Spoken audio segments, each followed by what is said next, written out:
The farmer one day found an eaglet's egg, and he picked it up and took it over to the hen house and put it under one of his hens. And when all the eggs were hatched, the little eagle was hatched with all the other little chickens. And of course, immediately the mother hen begins to rear her chicks, as she often does, and the little eagle was treated exactly the same. And as he continued to grow, he assumed he was just a part of the family. He was another chicken among chickens.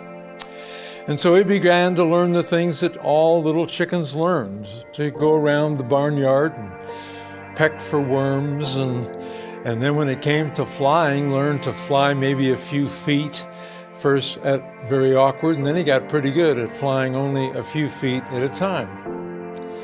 And this is the way he continued to live, just following the role of all the other chickens.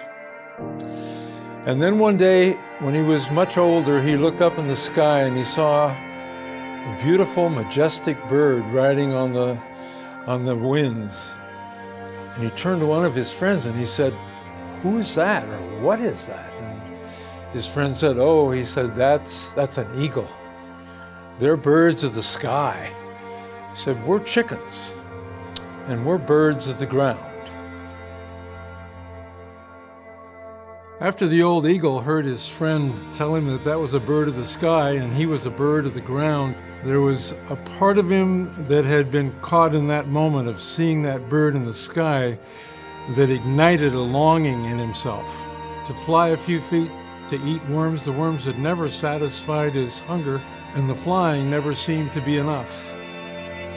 And he suddenly realized that he was facing a decision in his life. And that decision really was, do I continue to go on with life as I've always lived it, or do I do whatever it takes to fly like that bird? And so he began to ponder that, and he made a decision.